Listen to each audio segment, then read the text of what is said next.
Exhale, relax the squeeze. Inhale, full breath, not bursting. Squeeze, pull the perineum up, hold that squeeze with the breath. Exhale, relax the squeeze. Now, a variation would be if you just well, here's another little variation that most everybody can do right away. So now just breathe normally. While you're breathing, squeeze, push it out like you were going to go to the bathroom. Just keep breathing. Squeeze, push, squeeze. You're working at both directions, just like you're. The push is a little weird. It can, a lot of different aspects can feel a little bit weird. It just feels foreign. It's just different, but as soon as you just become familiar with it and comfortable with it, it's not weird at all. Exactly. Yeah. And so, are these things that we would? Thank you. Are these things that we could just practice every day? Oh yes, with the PC squeezing, the thing that we just did.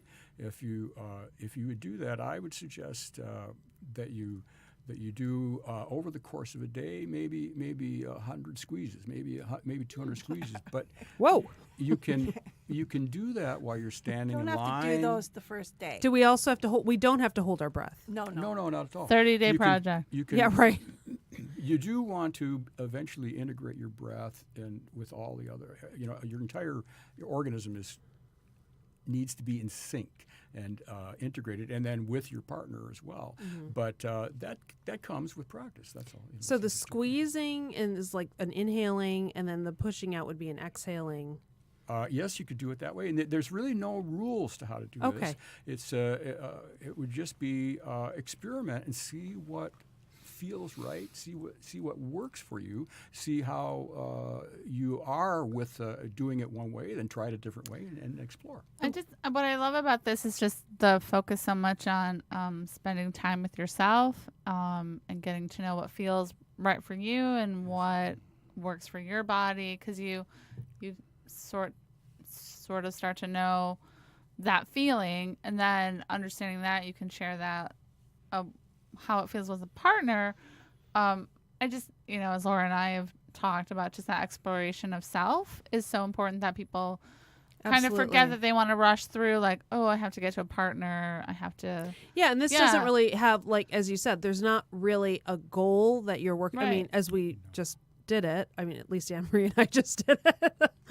There's not you're not going to have an orgasm doing that just in the, Pella did, but. High five, Pella. Pella's like all over it, but it's what I'm saying is it doesn't feel like goal oriented in that way. You're just like, hey, okay, this is what my body's doing. Cool. Yeah. I'm breathing in. I'm contracting. I'm doing a Kegel. I just love the presence of this. Yeah. Yeah. There's a difference in in an actual lovemaking versus preparation that you do on your own. And there is a goal aspect to that preparation. I mean, there is a sense you have a vision, you have an idea of what you would like to be able to do, and then you undertake the effort to gain the knowledge and skill to do that. That's very appropriate. I'm not saying you would never have any goals in your entire life or anything. There are things that are worth working toward, and this is one of them. But when you come to the actual lovemaking, including self-lovemaking, where it's not just to learn a skill and practice a skill, but to self-pleasure and to explore what happens with your consciousness as your energy accumulates and you move it. And when you're with a lover, then goal orientation is not helpful at all. It's actually way less than not helpful. It's really quite destructive. And what you find is that when people get into a goal-oriented method in lovemaking, then the tendency is to sort of lose track of their lover and just to just be getting what they want, and that's not tantric. Okay, fair enough. So if we can maybe fast forward briefly taking the practice you just taught us, is that something you would also do during a lovemaking practice? Yes. So you would do this regularly for strengthening and sensitivity, and also for moving sexual energy. So when you're making love on your own or with a partner, as you're building your charge through whatever methods of, Intimacy. yes, then you're building this charge and you want to move it through. So you would often, so say you're making very active love with a partner and you've got a charge and you built it up, but you want to extend rather than just going boom. So you would relax your body, you would slow your breathing, and you would do those squeezes to move the energy through. And you can use your hands. Is it like a form of hypnosis? Your lovemaking becomes a meditation. It becomes a meditative state. And Fair. just like any other kind of meditation, only it's actually a lot more fun.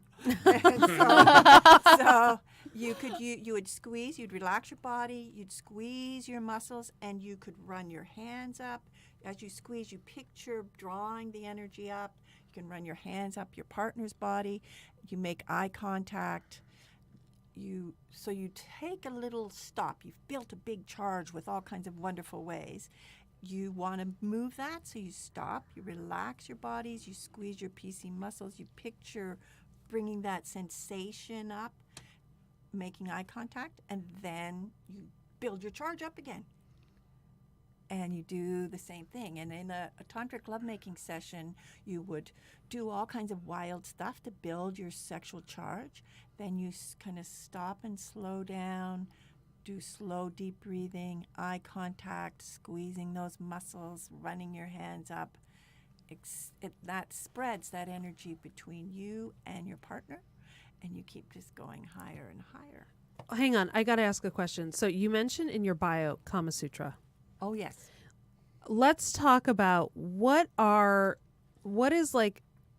I just read a study today that said the best position for a woman to have a vaginal orgasm is doggy style, because it sort of hits the vaginal wall in the right way. And actually, that's my experience as well. Like that's the gold standard. Anne Marie says no, but I mean, I do. Like, I don't come orally. Like, I can only come through penetration, but typically not doggy style. Any other position I can, but not that one. Yeah, it's interesting. Is there in the Kama Sutra positions, like, is there in the Kama Sutra, like, the most underrated position we need to know about? Well, it depends what you're wanting to do. For women, an orgasm, it depends. Like you said, you have a vaginal orgasm. For you, having vaginal orgasm is with doggy style. Oftentimes, it's the angle of the penetration instrument, whether it's a penis or a dildo or something. And so when the hips are up this way, so when you're in dog style, the hips are up. Yeah. When you're on your back, the hips are up. That can be very helpful.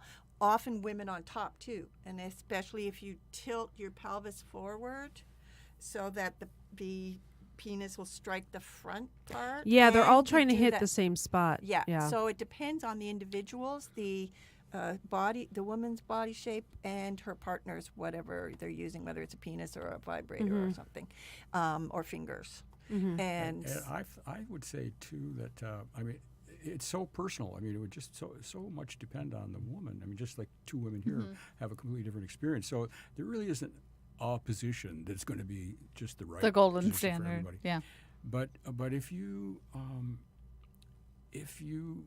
give your lover feedback, and that's part of the heart opening, because you have to be very vulnerable to let your partner know what's working. And that's difficult.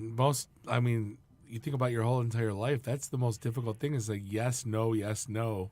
It can be very, very challenging, and we have some ideas about that. But if you can give your partner the proper feedback, and then here's a little technique that you can begin to practice immediately, all these listeners, is that with trying to help a woman come to orgasm, you can't really make her have orgasm. She has to go to that place herself, but if you're part of it, if you're making love with a woman, and what you want to do is have her let you know when something's working, and she can do that with sound and body movement.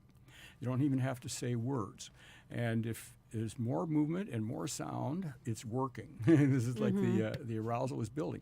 So with a woman, what you want to do then is if you find something that's working, a particular touch, a particular spot, a particular angle, a particular speed, whatever, then you keep doing it. Don't stop. Exactly. And don't change over and anything. over. Yes. Don't Don't- change anything right, at I all. know. No There. change. Yes. No Don't change. stop. I always say that. I'm like, don't stop. Don't stop. And then sometimes they'll after a little bit stop. I'm like, what are you doing? That was the happy spot. Exactly. Because you were keep talking and going you even interrupted if you're us. getting tired. And it's not. And it's not just the stopping. It's exactly Same the Yes. same way. cadence. Right. What about for men? So if a man doesn't like something, That doesn't happen. no, it does. No. Like, no, there are guys who don't like their Bob, balls we just played had an with. entire episode about things you don't like. Yeah. Feet. Everything else, yes, fine. No, but how do you give? Sometimes men can have very fragile egos in this respect. Sometimes. Yeah, Yeah. basically, No shit. you don't with either, whether with a man or a woman. I mean, maybe men have bigger egos or fragile egos. I'm not sure about that, but in any case, you don't want to be saying no. You don't want to be saying, "Ooh, I don't like that." We're just happy you're touching our wieners. Let's just be frank. Like that's. Wait, what is that? We're just happy that you're touching our Well, wieners. no, I mean, here's why. I had a guy I dated years ago who loved to crack jokes during sex and be extremely goofy. And I had to say to him, I was like, listen. Well, in his You're- defense, you did say "fuck me, silly." No, it's great on a podcast, not great in bed. Let's be honest. Yeah. And I was like, you got to stop with the joking. You got to stop because I can't, and it happened. I was like, I can't deal with the joking. So that's admittedly an odd scenario. I but- have to was it situational or was he like, hey, so a priest, a pope, and a rabbi walk It into a was bar? like he was being goofy. No, it was like he was being goofy. He was like making weird, goofy, like making goofy faces while having sex. What? It was so. Were you sleeping with Dane Cook? Like, It was. I don't know what. I don't know what was going on because he never told me. But Well, it here's really just, hurt our sex life when I said that. Here's just a simple little alternative scenario instead of you've got to stop with the joke making because maybe you would be offended. Who knows? But it divert his attention in some other way. So, for example, you could say, "Give me your eyes." And make look at my eyes. And let's just become very still and quiet for a minute because that is the kind of place I'm in right now. And if you would join me there, I would really welcome your presence.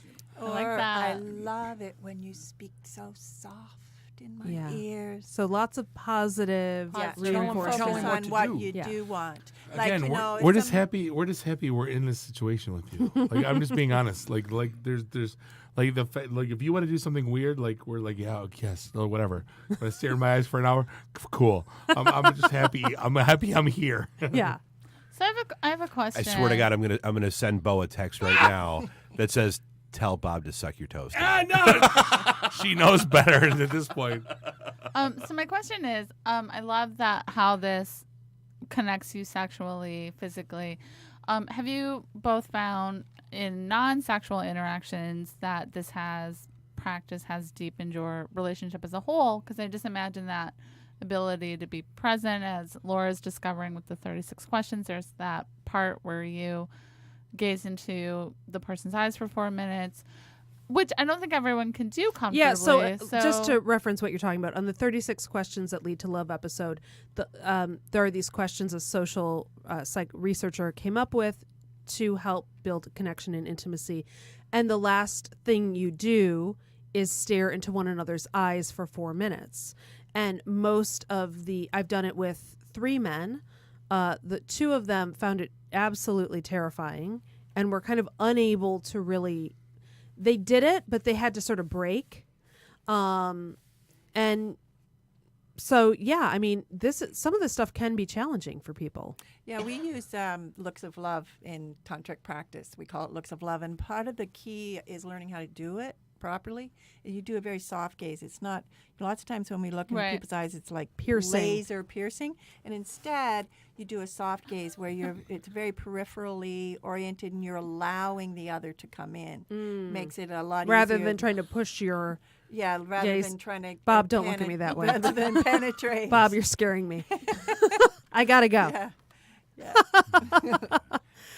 And you know, when one partner is how should I say, reluctant, they might be afraid. Right. It might activate who knows what from when, so that for whatever reason, making eye contact is threatening, scary, intimidating. They just don't know what it means. They don't know what they're supposed to do, how they're supposed to feel. Just respect that, and then you come back to it when they're a little more ready, and try again. Let's just for 10 seconds. Let's just make an eye contact and just greet each other that way. Thank you, and just then you don't have to push people too hard. You don't have to really push them at all. Just constantly welcome them, encourage them, invite them to participate. Al and Paula, it has been such a pleasure to have you on the show today. Very nice. Do you have any parting words for our audience?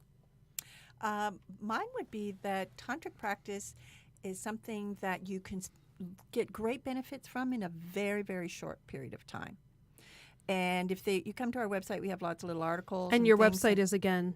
Relationship, Happiness, Al, Paula. That's ALPALA. Yeah, Al and Paula. Yeah. And we have lots of little articles and ebooks and things like that on there.